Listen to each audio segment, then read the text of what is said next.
What's up guys, and welcome back to another Fort Aspenwood video. Here we are on the Kurzick side, and I'm playing with Sandstorm as my elite. So you can see what it does down here. For 10 seconds, nearby foes are struck for 31 earth damage each second, and attacking foes are struck for an additional 31 earth damage for each second. So it's 15 energy, 25-second recharge. This skill was used a lot right when it came out, when Nightfall was released. And random arenas, I remember a lot of Elementalists running this skill, running as a dervish secondary and using mystic regeneration.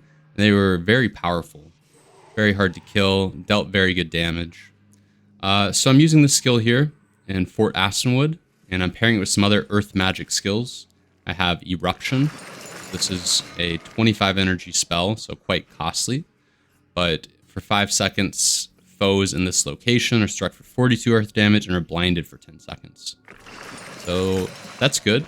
Good anti-melee spell since it does some blindness, some good AoE damage, so it could come in handy in capturing these shrines, or if some enemies are balled up, I can cast it along with Sandstorm. I have Ebonhawk, so this deals good damage, 90 earth damage, and also causes weakness.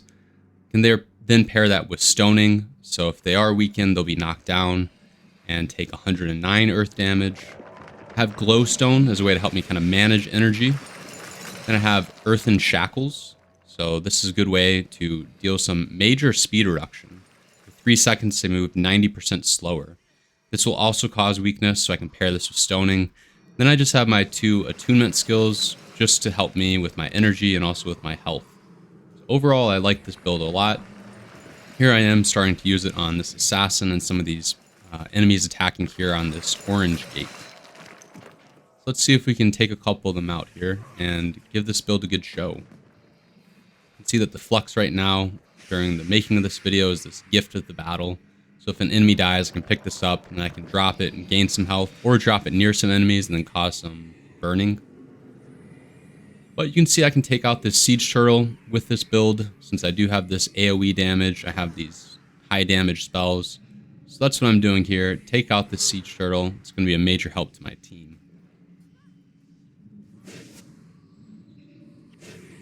You can kind of ignore these Luxon warriors. Eventually they'll just get taken out by the NPCs. They can't really take down the gate solo, but I decide there's no other enemies nearby. Might as well just have some fun, practice this build a little bit, and destroy them.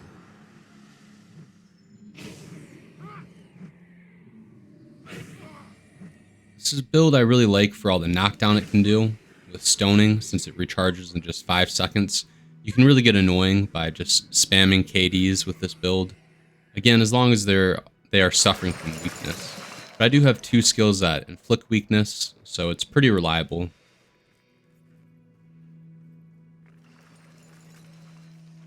This side here, we might as well switch sides, since enemies seem to be attacking mainly this purple side here. Let's go ahead and run through this teleporter and see what we're after. Another opportunity to perhaps take down the siege turtle.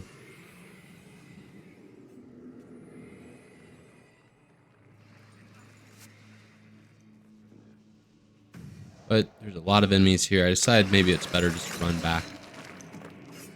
Get a nice snare on that ranger running daggers. This build is really good for anti-melee with the blindness and also the weakness that it provides. And then also it's really good against casters too, since casters do have lower armor, and a lot of my spells hit for some major damage. Let's cast our 2 AoE spells onto the siege turtle here. See if we can take it out.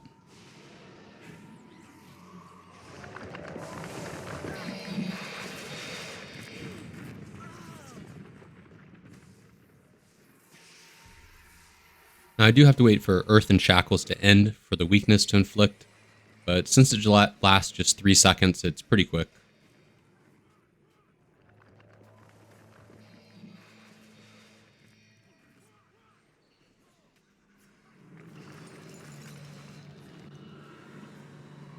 This siege turtle is down.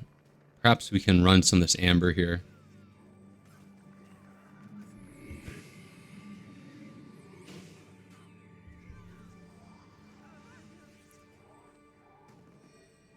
Now with this Mesmer up here, it's not going to be easy. With Blackout, you can see that they have probably some interrupts as well. So that's kind of the Achilles heel of Elementalist, is Mesmers with interrupts. Because a lot of these Elementalist skills do take some time to cast. However, I'm running mainly on my 40-40 set, so I do have a 40% chance that my skills will half cast. So that's kind of important, especially if I'm facing some interrupts. I decided to give a little bit of a wave. Hopefully he'll back off so I can try to capture the shrine.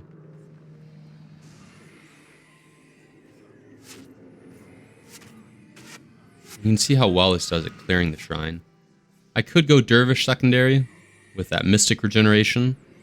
Then, you know, with only a few points into that Mysticism, I believe it is, I could get +3 health regeneration for each enchantment on me. So really +9 with my 2 attunement skills and the enchantment itself. But I'm not so concerned about keeping my health up. I'm hoping that I'll have a healer on my team. And I do some decent health regeneration just with casting spells, with aura of regeneration. And honestly, on this Kurzick side, it's okay if you die. It's easy to spawn and just run right back into the battle. So why prioritize kind of healing skills here if I can just do some more damage to take them out?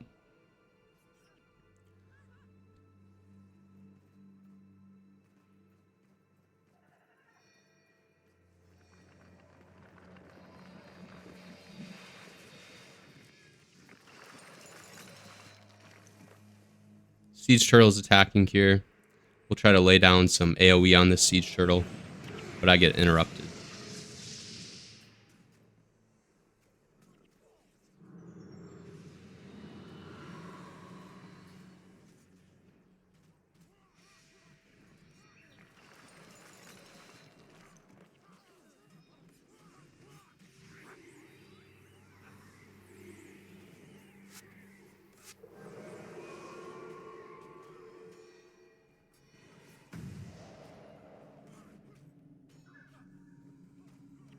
So they're doing a pretty good job of clearing out our base here.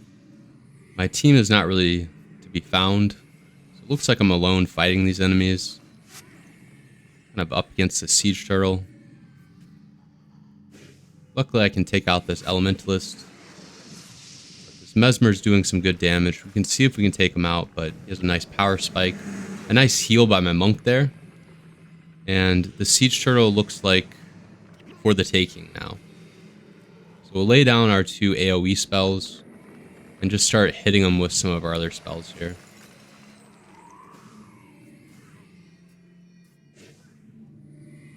I'm trying to call and target it, so hopefully my teammates will attack it. It's important to call your targets in Guild Wars. It's not done so much, and if everybody did it, it would be a little bit pointless, but there's some natural leaders perhaps that arise in calling targets, and that's important. Oftentimes it is the front line. You have a warrior or assassin. But if they're not doing it, it's a good idea to start calling targets yourself.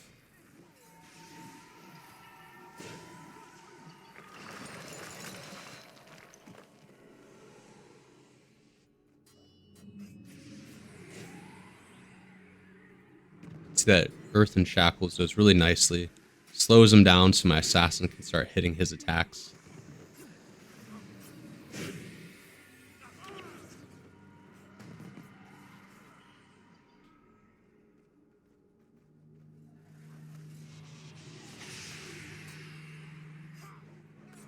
They're doing a really good job of, even though we kill their Siege Turtles, they go and bring them back up right away.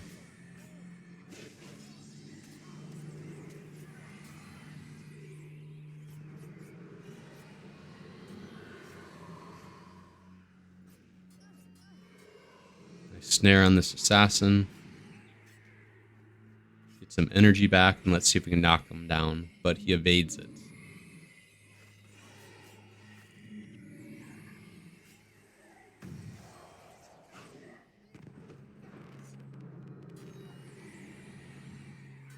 Help our assassin out there by snaring that monk. Then a nice knockdown with the stoning. get a sandstorm on these warriors, some good AoE damage, and then hopefully we can try to take out this siege turtle before their monk spawns back.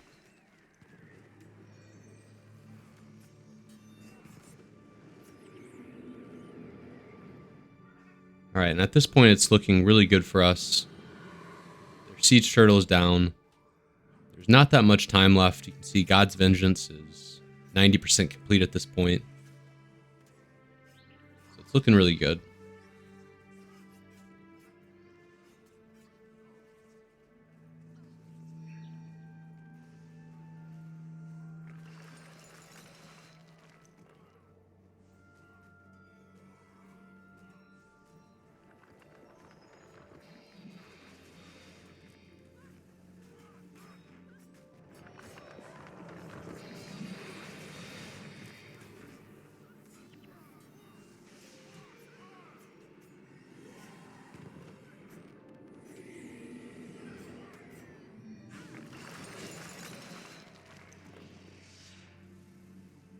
See their team's leaving now. They realize it's all over.